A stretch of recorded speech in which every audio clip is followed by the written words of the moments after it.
So as we're talking about this, Travis, what do you think the meaning is to your native culture to expand out and reach out and have these alliances and partnerships with, let's say, the Vatican or even with other countries? I've thought about that, and I think it's in exchange of, first, of our culture. I think we have an opportunity to share our culture from our perspective, not the history book's perspective, or not, like we spoke about earlier, Hollywood's perspective, or this romantic view, but from us, actually, the modern. So it gives you an opportunity to have a voice and to really drive the narrative a bit from your perspective. Yeah, and what that means today in this new paradigm, and really I think it's from me probably becoming 50 years old now and kind of looking at it from this next half a century for me. I think I spent the first 50 years of my life really in a lot of ways being colonized. The American dream, that's sold to us. Sold to all of us. Right? Yeah, to all of us, really. From media, back then it was the TV news, nightly news, magazines, movies, things like that. And then into our educational systems. And I feel like this next 50 years of my life, I want to decolonize. And what that means to me is really my daily living, spending my mornings in prayers and meditation. And honestly, I've gotten some of that from Eastern religions as well, as far as like Zen Buddhism and things like that. That's been appealing to me, and those philosophies. I think that's more my intellectual part, but I think it's kind of influenced my Dakota part as well. And getting to that, it's reconnecting with those roots as well. And I think in a lot of ways it's built into my DNA. Those you get bits and pieces growing up on the reservation and being in a Native American family. From my grandparents on what they saw and the language they spoke. And then I think what the real big change is for me coming back home is to see how many youth and how the educational system has changed and how many people I see getting back into our culture. It was kind of hidden, I think, for a long time. Mm-hmm. It was actually outlawed until the 70s. We couldn't have practiced our religion or spirituality. And so I think it's kind of taken, that's almost 50 years now since it was legalized for us to have it come out more in the open and actually being practiced in the open. So for me, it's getting back to those Dakota spirituality life ways, from the way we eat. Try to eat as much like that as possible. I try to. Not all the time. We could discuss an hour just about how the native diet has changed. Oh yeah, over the last couple of centuries for the worse, really. Yeah. And what you're saying is you'd like to find ways to get back to this. Yeah, and I try to. There's primarily try to stick to like a protein type of diet, is more whole or organic. I mean, we have a buffalo herd back home. We could basically get meat. There's friends of mine that I grew up that hunt pretty much year round, or fish year round. So incorporating those protein sources, and then other things, like the wild rice, that plays a role, or maybe squashes or sweet potatoes, things like that into that. Mm-hmm. Really, I think sugar is the culprit probably more than anything nowadays for the native diet. For instance, if we could go on and on about the native diet, I've never been really able to handle any sort of dairy product, and my family hasn't. I can tolerate it, but I just don't eat it all the time. I don't think you would really catch a native drinking a cup of milk. You might, but they'd probably be sick after that. Sure. But getting back to those ways and living that sort of life, getting back to our ceremonial ways, getting back to our language ways, getting back to our food, those life ways, I think we could share that with other communities. Because at the end of the day, I think it's tribal, and I think we're all tribal at some point. No matter where you came from in the world, I think there's tribal roots there. Sure. So this is something I've been able to experience when we did an agriculture project in East Africa, and there was tribal culture there as well. We had a Native American representative come over there from the Minwakitan Sioux for that project, and I know that there was really a strong connection between the two tribal cultures, right. and what they felt they could share with each other with that. Right. So in your experience, having gone to Europe this year, and traveling around both in Italy and I know also you were in France. What was the perception of a Native American when you got there? It was honestly everybody I ran across that I spoke to knew I was a Native American in Europe. I mean, they were like, "Interesting. Excuse me, sir. No offense or anything, but are you a Native American?" I was like, yeah, I am. I'll be. And how'd that make you feel? It made me feel like Americans need to learn more about us, because I think we're probably more foreign to Americans than we are to Europeans, is what I felt.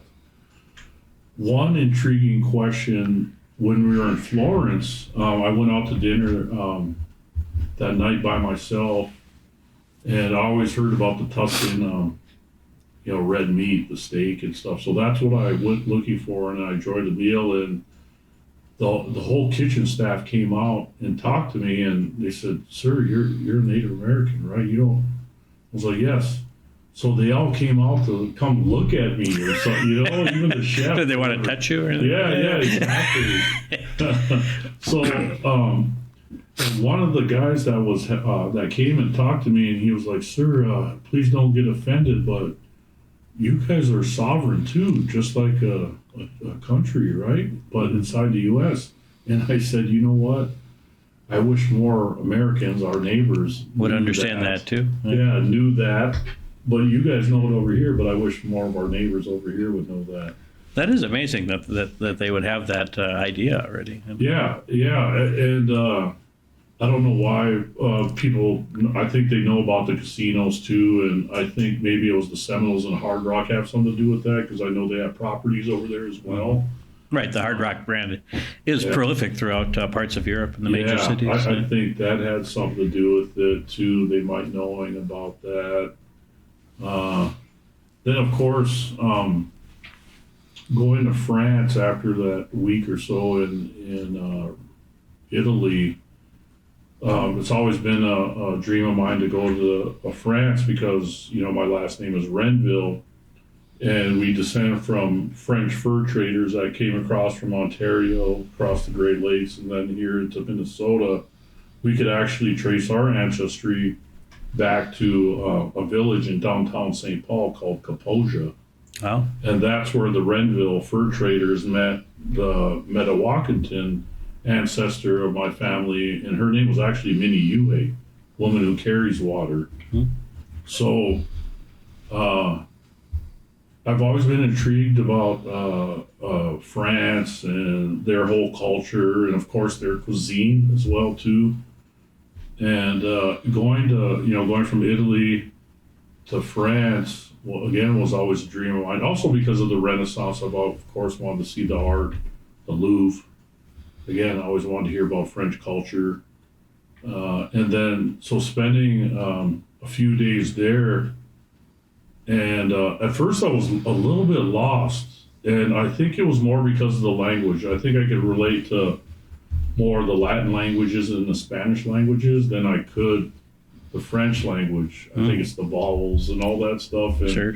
And I was actually kind of got a little bit scared because I came out of the subway system being underground for an hour from the airport to downtown Paris, and coming up, I just lost my orientation, and I didn't know who to talk to, but thankfully a lot of folks know English over there, got me pointed in the right direction, and I had a good night's rest, got up early, went to the Louvre. I saw the things I wanted to see. I think I could probably spend a week straight at the Louvre going through every little detail that I wanted to. Well, and one should note that's not the only fine art museum in Paris. Yeah, exactly. And I suggest to anybody going over there, what I found is just get on one of those buses and go around the city. I would do that for a couple days just to get orientated, and then figure out, get off and see what you want to see. Saw, wow, that's probably about 5 or 10 other museums I'd like to go to. We'll save that for another trip. What was most intriguing to me to Paris was a couple different things. I found out they have a ministry in Paris that helps all French descendants. No? So trace their lineage and where they come from. So from that perspective, I'd like to learn more about that and probably go visit them and find out where the Renvilles came from. There's things that we know in our family, like there's a coat of arms that we know. Our previous that came from Europe. Yeah, came from our original last name was de Renville, and then as generations. It's interesting, and having traveled to France a lot, it seems to me when you said that, I've seen this de Renville in other aspects, and I've never made the association as long as I've known you about that. Yeah. So I noticed that a few different places too, and talking to the French people I came across there, I mentioned on my last name and all the various last names at my tribe now.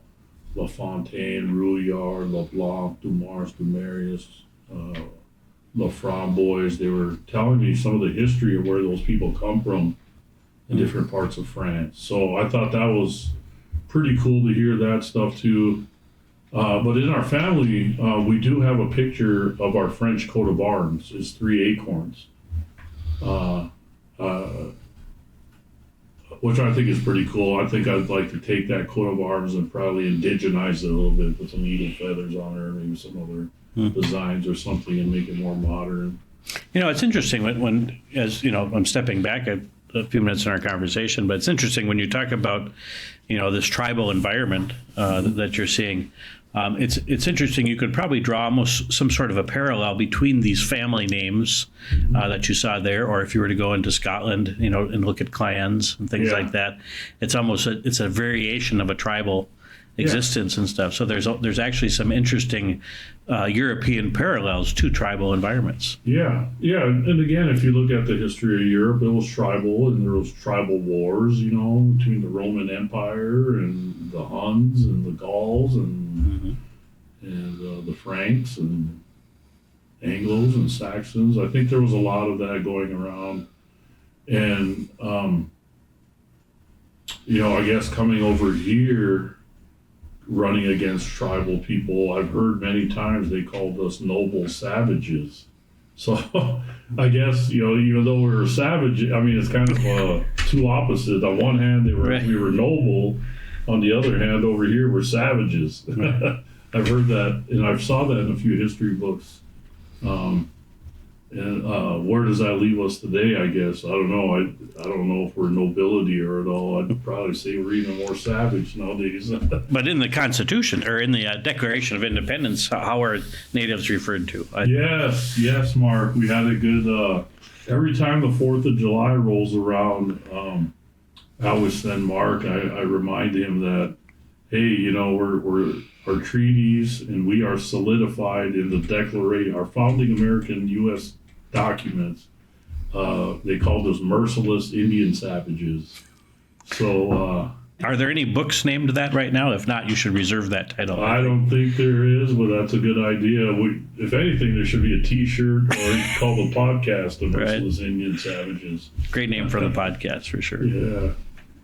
Yeah, so, going back to Paris again, talk about savagery there. We went to some of the parks where, Louis XIV and Marie Antoinette lost their heads. The guillotine was considered a proper and moral way to execute something. Almost an elegant way of execution. A poetic way. When we look at it now, it's, wow, it was pure savagery there, too. Sure. I think, one of my grandmother, she was one of the first Native American nurses in the country, and she had a big influence on me academically and I think intellectually. And she's one of the ones that, we would always have the Star Tribune, and she would make me read it, start with the comics or start with the trivia or the things like that. And then, just as curiosity, you would look at the whole thing, right, and start noticing what was going on in the world. And she would make me watch the nightly news and stuff to understand current events. And she said a lot of these wars that, go on even today, she thought it was because of hunger. And people wanting resources and things like that. And, and they say that too, we're just 48 hours or a few days away from anarchy, really, if we ran out of food and or especially water. Yeah. It's a very under valued resource to us, maybe up in the northern states of the United States here, that because we have a lot of it. But once you start getting to a desert region or something like that, you realize that water is worth more than anything. Yeah. And so in those travels too, they call it the Latin Quarter. It's actually really close to Notre Dame. And a lot of nightlife there, just a lot of tourism. The Latin Quarter is where one of my favorite authors came out of, Victor Hugo. He wrote Les Miserables, probably one of my favorite plays and books. And then, of course, he wrote The Hunchback of Notre Dame. Sure. And you could see where he got his inspiration in the Latin Quarter, looking across the street at Notre Dame, right? Sure. So that Latin Quarter is known as an intellectual type of area. And, again, if you spoke Latin over the last hundreds of years, you were considered an intellectual language. And so Voltaire wrote in those areas in the Latin Quarter. It's like reading a history book as you walk around there. Yeah. And so I felt that inspiration walking around there in the coffee shops, the croissants and what those things called, the crepes and different things like that. Could feel the inspiration there. There's still the booksellers there to this day along the Rhine there. They were still there. They've been there for hundreds of years, I suppose, since the book Gutenberg invented the press. And they've been there since then. But that night, kind of wandering around the Latin Quarter, stopped to have a cigar, and there was jazz clubs there, and there was other things there. But one club that just happened to have seating there, sat by a couple of young gentlemen. They were probably in their late 20s, early 30s. They were working on their master's degrees and dissertations and things like that, and just had a intellectual kind of conversation with those guys, and end up connecting with one of them, and I'm helping him write parts of his dissertation right now. I referred him to some Native authors, and because he was kind of writing like a psychology or like a social science type of dissertation, I think, for his PhD. And so I pointed him to some of the modern Native American writers or Dakota or Lakota writers. And we kept in touch since then. They're telling me they want to come over here at some point. We'll see, but Well, you should embrace that. Yeah. This is your own way of expanding the culture and creating friends. And yeah. so, what's interesting to me is just how after this, expanding your mind a bit and traveling to Europe and thinking about these different aspects. I know you came back very motivated to do and try some new things. Subsequently, you were elected to a position within your own tribe. Mm-hmm. And that's now giving you a platform to do some things. What are some inspirations that you're working on right now within your own tribe? Sure. So, again, I'm the chairman of one of our 7 political subdivisions of our tribe. We have about 1,500 tribal members in my district. I came into the situation, it was a landslide, I tell people. And I thank people for their vote, but nobody ran against me. So I hope you won by a large margin. Yeah. Nobody wanted the job, is what it came down to. Isn't that true in more and more of politics? Is that Yeah. nobody really wants the job? Nobody really wants the job. I took the position because I think I could contribute. Actually, I know I can contribute. It's just, it's really kind of an assessment phase right now for me because I've been gone for so long, and it's getting back to the grassroots people, understanding. So a lot of the guys my age are still around. We're elders now, but there's still an elder group ahead of us yet.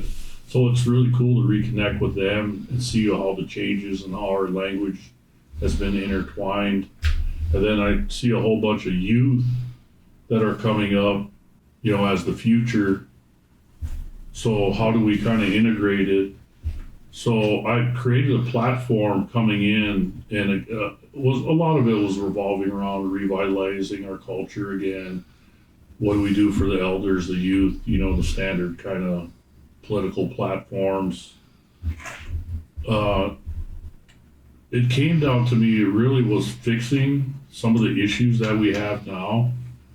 Perhaps bringing, a network, even your network and my network to the table to see how we could solve some pretty critical things that are going on right now in our district. But also creating a platform. And here's one thing that keeps getting brought up to me.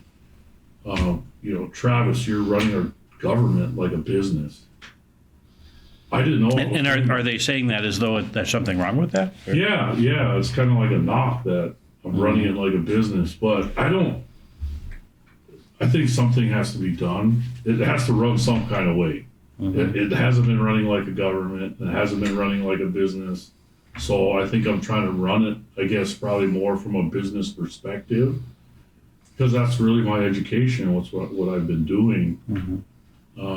And you were elected to bring your perspective to the job. Yeah, I think so. I think people are kind of, they know who my family is for sure. They know who my father is. They know my brother. And I don't think they know who I am anymore because I've changed myself. And you were away for some time. Yeah, I was away for a long time. Which gives you those skills and education and ideas to bring back into the mix. Yeah. I think the most important thing, though, Mark, honestly, this time around is I'm sober. I'll be sober 2 years this month. Mm-hmm. That has brought a whole new spiritual and a professional perspective to me. I would just be clear-minded, and putting that off to the side and showing up really on a day-to-day basis as strong as I can be. And I feel like the strongest I've ever been in my life, really, mentally, physically, spiritually. Well, that's amazing. Yeah, and I shared that with people. Things still happen. Mm-hmm. There's ups and downs, but you take them sober-minded, and you deal with them, which you're supposed to do anyway. So I think I bring a different perspective to the district. We since gaming has been around at our tribe, it's been a top-down approach. The gaming has been brought to the tribal government. tribal government then puts it down to the districts, and then the districts put it into the tribal membership. Well, with what's going on in the economy nowadays and all the technological changes, the political changes, I'm trying to bring more, instead of a top-down approach, a bottom-up approach. What can we do here at the district level that can make a difference for our district and our district membership? Mm-hmm. Housing, working on housing initiatives, which has never been done at the district level. I visited recently up there, and I see that you guys have some pretty big plans for housing. Yeah, so that's the tribal housing part of it, and I feel they're doing a pretty good job, but I still feel like more can be done. And I've talked to them, and we agreed that the district should be picking up their share too, because they can't do all the work, either. The housing can't do all the work. Yeah, the housing can't do all the work. So plus, as the district, you probably have a different purview and perspective to some of your constituents' needs and things like that. Yeah, exactly. Location needs and things, and so from the top-down approach, what can we do around housing? Creating those types of capacity, writing our own grants. Hasn't really been done. Usually the tribe handles that, or the tribal programs. But you're saying you can embrace that within your own district. Yeah, we're considered like a mini tribe inside our tribe. So we have the right to go. So you have standing. Yeah, we have standing. And how I've been telling it to tribal leadership and to folks like the housing is that with everything that's going on politically and policy-wise, don't you think it's better that we have 2 horses or 3 horses or 8 horses in a race instead of 1? Mm-hmm. And we all tend to agree. And we agree that we should be doing those types of things. Because the tribe doesn't see all the grants either.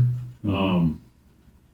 I think there's a handful of grants that I've come across that the tribe's not even aware of, or another district. So taking that perspective from a grant writing perspective has been a change.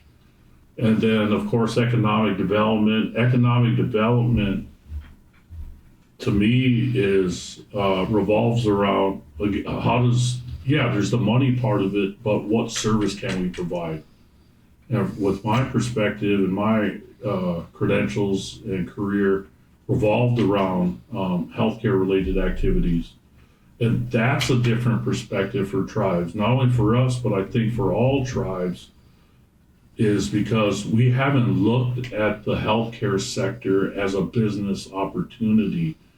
It's usually been the federal government that has provided through the Indian Health Service, or perhaps if you're a veteran, the Veterans Administration, or if you're incarcerated, the Bureau of Prisons. That's how we've gotten healthcare. But the time is now. You now have the education, the technology, and some of the resources to actually pursue some of that on your own. Yeah, and so I look at it from a perspective, at the bottom line, it's a business and a revenue generator, but we're providing a much needed service, especially mental and behavioral health. Mm-hmm. I from our earlier session, I trace a lot of our issues that we have around trauma and mental health and things like that, and addiction, things like that. And so looking at healthcare as a business opportunity, but it's twofold. We're addressing a need too, as far as healthcare and wellness and all those types of things.